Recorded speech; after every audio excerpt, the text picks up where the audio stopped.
Yo, what up? This is Ronnie Ray from Growing Up Shy. Watch it.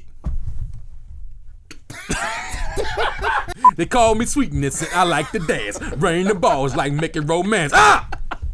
Walter Payton had lyrics, man. I'm looking at the fridge. I'm the rookie. I may be dumb, but I'm no dumb cookie. Man, that's the fridge got lyrics. And I almost forgot some lyrics, but I'm going to say it now. Mike Singletary. I'm 7-round Mike. I'll stop him cold. Part of the defense, big and bold. Man, that's a cut. Yo, what up, y'all? This is Growing Up Shy. We back again. We here kicking it. I'm Ronnie Ray. This is Khristian Leslie. We here again. Growing Up Shy. If you guys don't know by now, we already up. So y'all like, well, who the hell is this? What kind of show is this?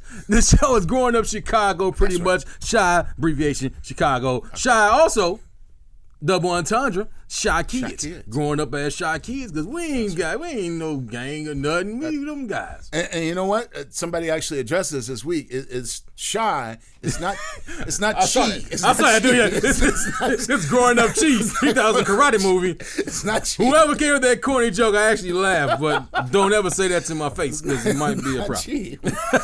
You're not gonna learn how to defend yourself. Thank you. Not from this. Not Even though we two black dudes from the South Side, we do. But I duck and run. There you go. Yeah, we protect ourselves. We live this long for a reason. I am not brave. Okay. If I walk you to your car, somebody attacks, I'm gonna tell people for you. You went that way. No, I'm not.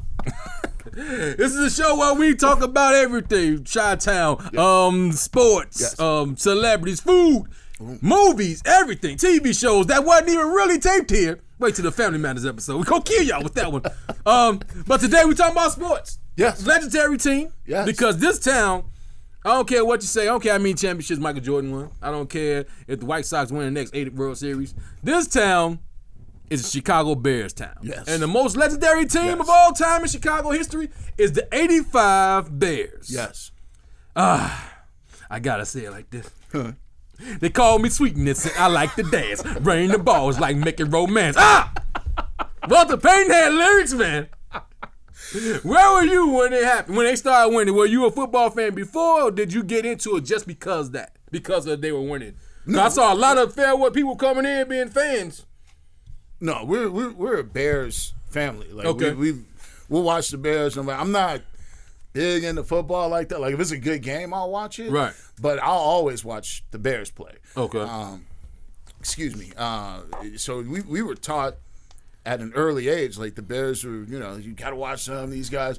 But then when they started winning in '85, because I was used to us losing, and not really hanging in there, and we hate the Packers and all that, but right, we started winning, and it looked like we were going to postseason, and then we did, and then we kept winning. Yeah, it was crazy. It was crazy. It was crazy. It was crazy. It was a good time though. They started letting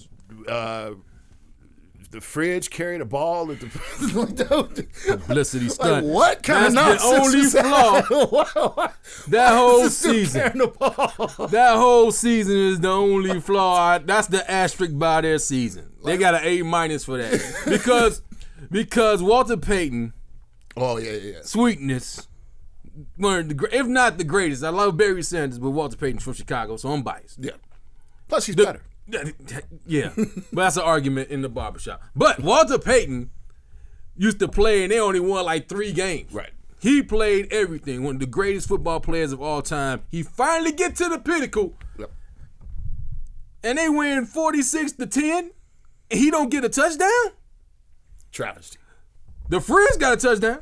Yes. But by that point, it was like a circus act because they had let him score in those other playoff games, remember? Right. So it was kind of like a circus act. That was their thing. It was a publicity stunt. Right. That was their little signature on, we beat you. Like, look, the fridge even scored on you. Wow.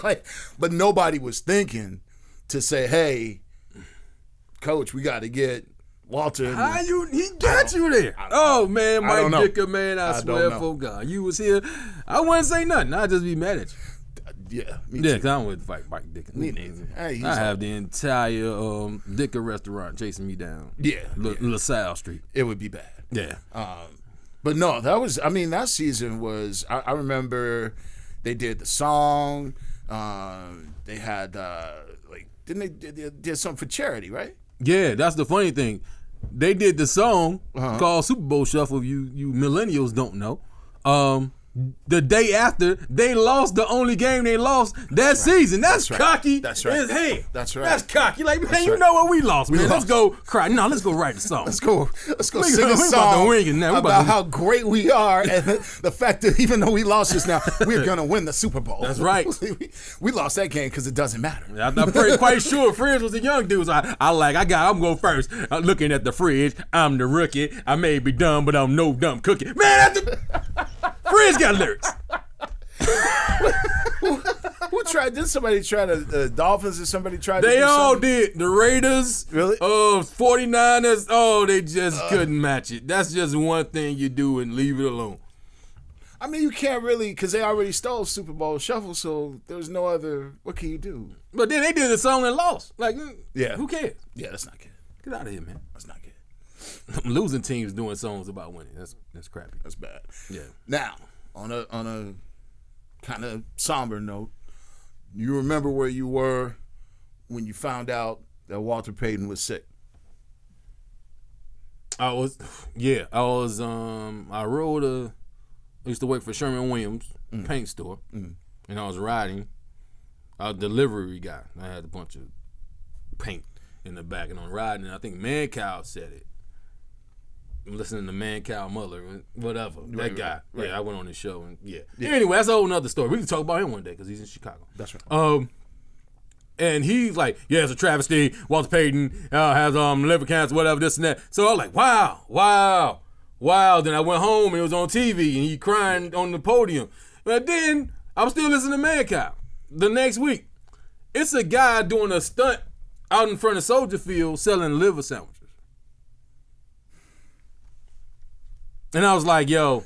That's why I can't mess with that guy, because he takes it too far. It's too much, man. Too much with the comedy, man. You don't do that to sweeten this, bro. Takes it too far. I know a dude, he got fired. From Mancow? No. I used to do, when I was much younger, I did security at the Hancock Center. Okay. And so he had gotten evicted. Mancow.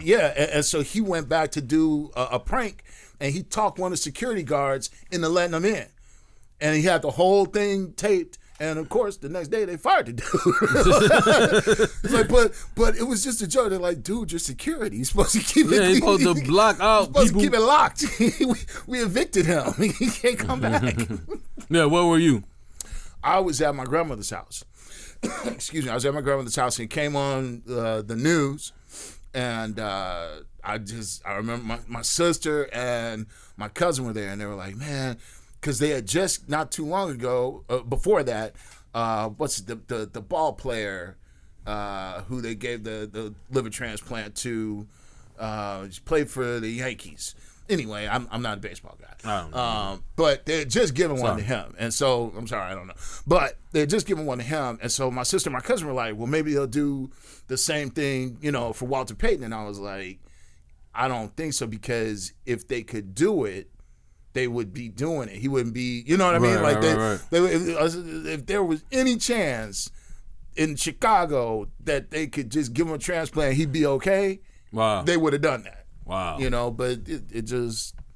Yeah, man. He wanted to buy a team. You know what I mean? He wanted to buy a team. He wanted to buy the Rams from when they was in St. Louis. I'm like, wow, man. Yeah. But we got it. That's a whole Walter Payton episode. Back to the 85 Bears when everybody was happy. Yes.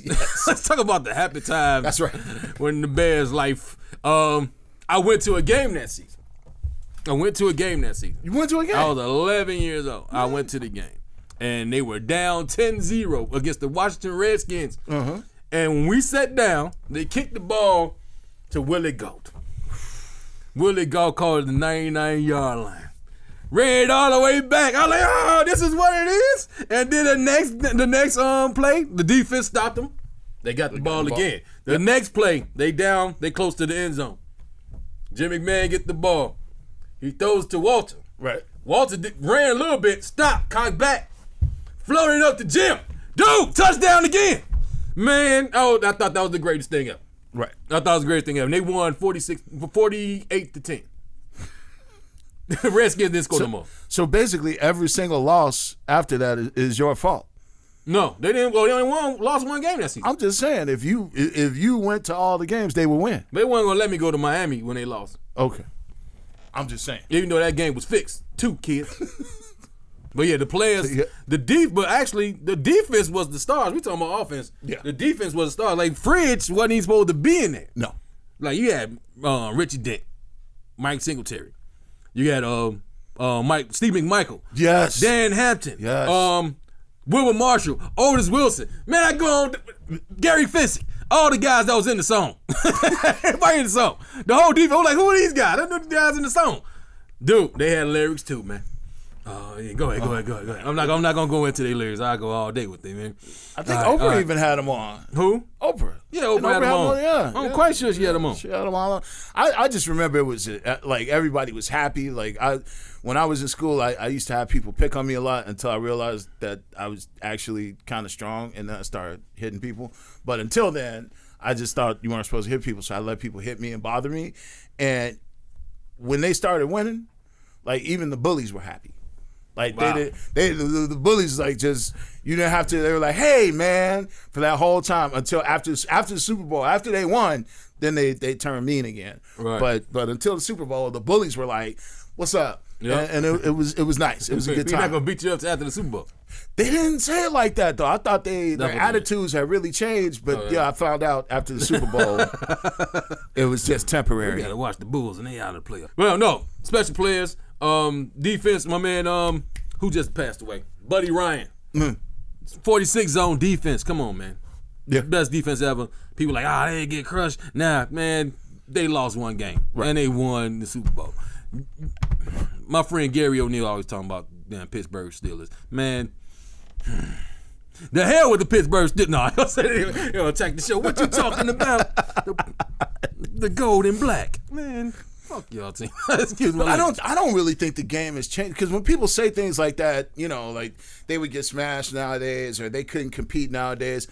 I don't think the game has changed that much to where they would not be able to compete. If you took those guys and put them against because they had already because at that point they had already started those year-round practices, you know, where they stay in shape all year. Yeah. And that, to me, if you look at the history of not just football, but sports in general, that's what really amplified things is when those guys decided, I'm going to stay in shape all year. Yeah. So that time that you have, that lag time, went away. Right. You know, but they had already started that. So I don't really get it when people are like, No, they would still, because Walter Payton, my uncle, met him once. Okay. And he looked tiny, but it was because he's on the field with people who are 8 feet fucking tall. You know what I mean? Like, of course you look like an itty bitty person, but he was like 6'2", 6'3". He was like no, he wasn't. 5'8". No, look it up. Google it. Google that. I'm recording. Google it, side people. We'll figure it out at the end. We'll talk about it later. Was he 5'8"? 200 pounds. Dang. Yeah, that's why he couldn't catch him. He's a little dude. He's a 7-foot dude trying to catch this little dude, man. 5'8". Yeah, 5'8", 5'7", something like that. Right. I remember getting to his height. Like, okay, now I'm an older person, but I wound up being taller than him eventually. But yeah, Walter Payton, man. Yeah, Walter Payton. Who else? Mike. Oh, that was the thing. The downfall of the team. I saw it happening. When they won the Super Bowl, the next season, they do this with all championship teams, though. Everybody got commercials. Yeah. People who didn't even play got commercials. Yeah.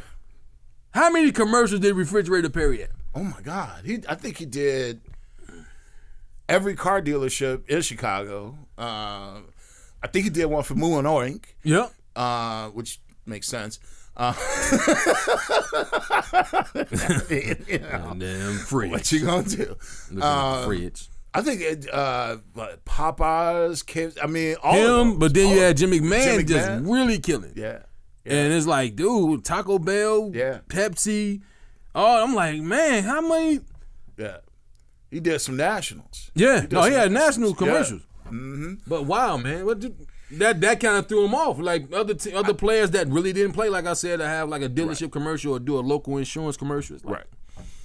No, I think it's one of those deals where if you have that much, you got that many people, you got that much success, and you don't have somebody managing it, trying to say, okay, guys, here's what we're gonna do, right. or here's how. Let me put you together with a manager. Let's help walk you through this, so you don't lose your mind, because now somebody give you $200,000 for 3 minutes of work, you might start thinking that you're better than you are. Yeah. And at the end of the day, that paycheck, that doesn't equate to performance on the field. That's what a lot of these guys unfortunately forget. You could do all the commercials you want, you can go do a couple of movies, but at the end of the day, it's what you do on the field that counts. Right. So yeah, I think they did. They fell a victim to that. They did, but then they still didn't have a bad record. I think they were like 13-3. Yeah.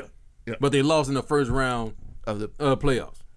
Was it Frisco or Redskins? We had to look that one up. We didn't know we were doing this today, we people. We didn't do the research on it, but yeah, we pretty good, though. The facts are pretty good. And I almost forgot some lyrics, but I'm going to say it now. Mike Singletary. I'm Samurai Mike. I stop him cold. Part of the defense, big and bold. Man, that's a cut. Y'all thought I forgot about it. Super Bowl Shuffle. The first rap song nominated for a Grammy. That's right. Yes. Yeah. They don't give it props. Yeah. Africa Bambaataa and what's my man? Who started hip hop from the side? Who started hip hop from the side? Cool Herc. All them guys don't give props to Walter Payton and the Bears for Super Bowl Shuffle, first Grammy nominated rap song. I mean, 2 million copies. I mean, I hear you. I just don't think that they're thinking of it in terms. I don't think they. I'm joking. I don't think refrigerator period. You're looking at the fridge, getting the hip hop cipher. You're looking at the fridge. Man, get your ass out here. This is real rap. That would, you know what? That'd be a good sketch. It would be. That would be if they try to get back together. No, the messed up part about it though. I'm going to Zany's to do a mic up there, in Rosemont.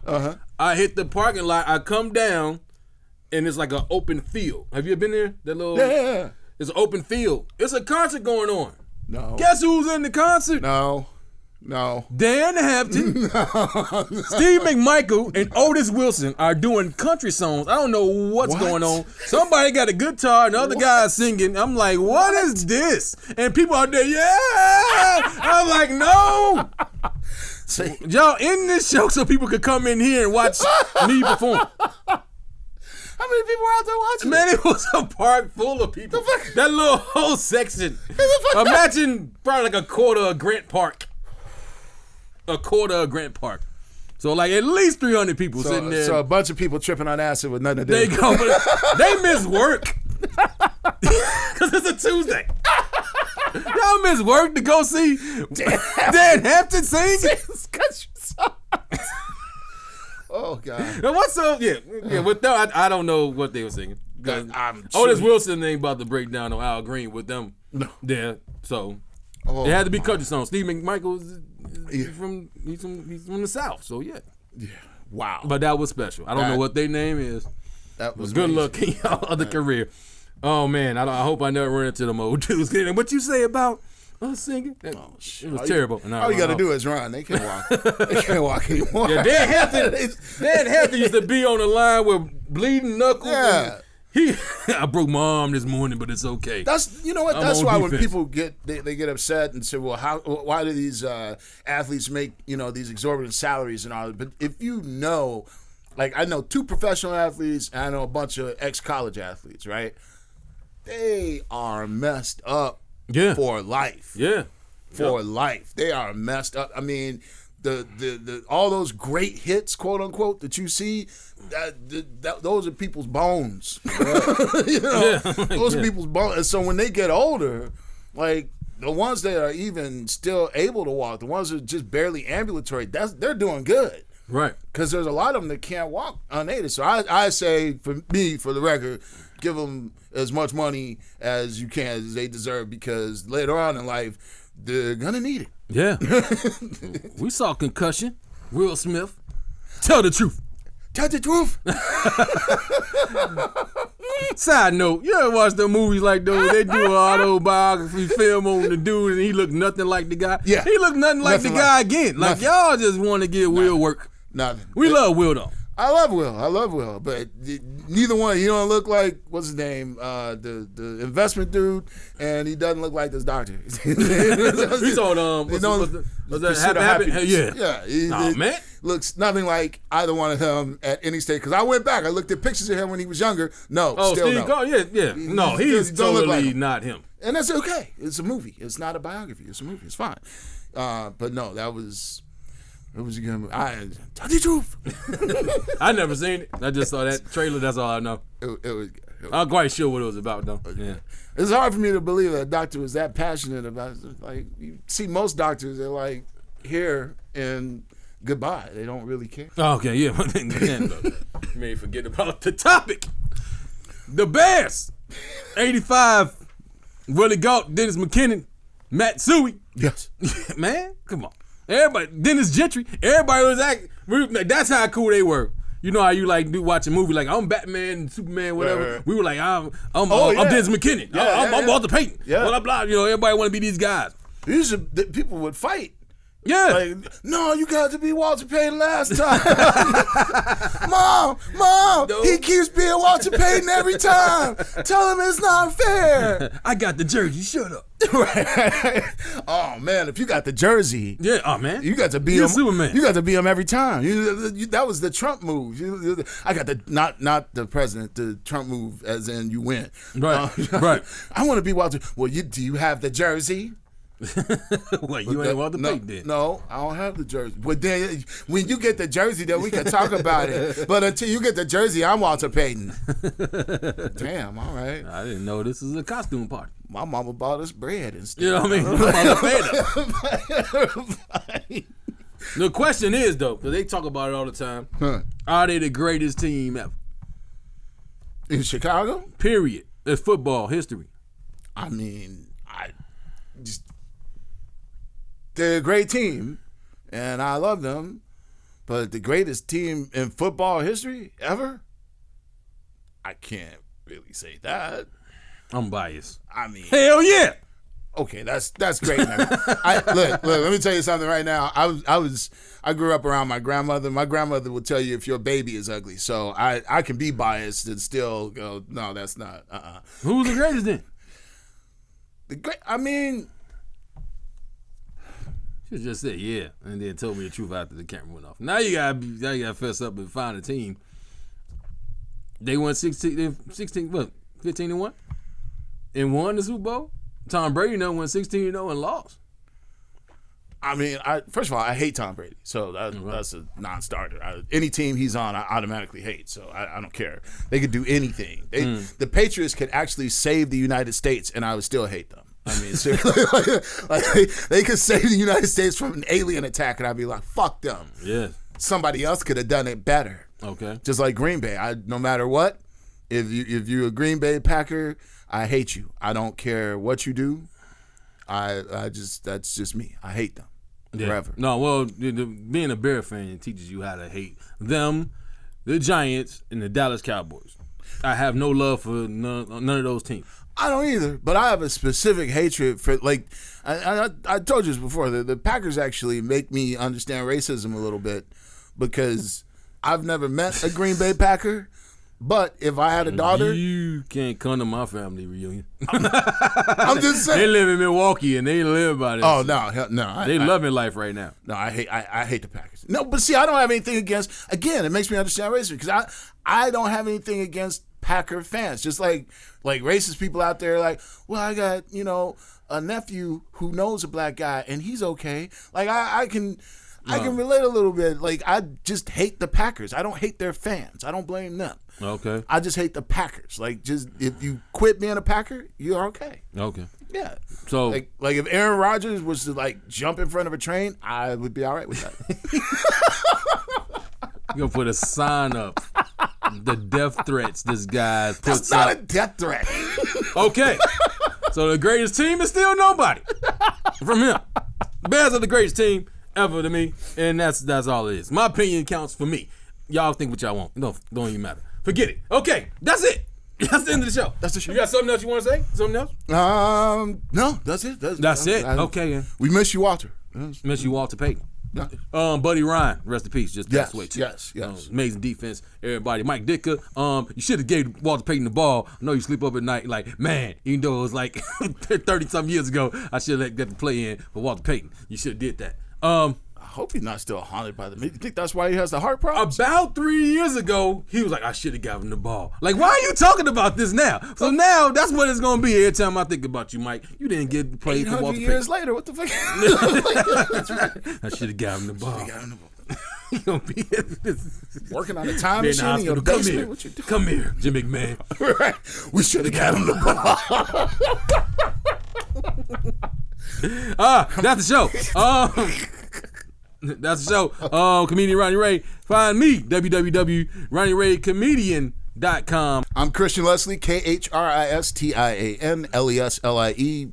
Google me, put me on Bing. I come up first and prominently in all search engines. Also, want to give a shout out to the Chicago Defender. They're out here covering us today. So go ahead, grab a copy, check us out. Thank you. Get that Defender. Yes. Get that Defender. That's fairly aggressive. I know, because that, it sound like the Defender sound like a movie.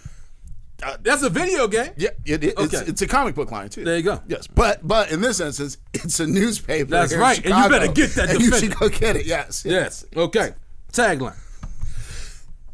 I'm Khristian Leslie. That's Ronnie Ray. If you weren't born in Chicago, Well, I'm born in Chicago. and you didn't grow up shy. You didn't grow up shy.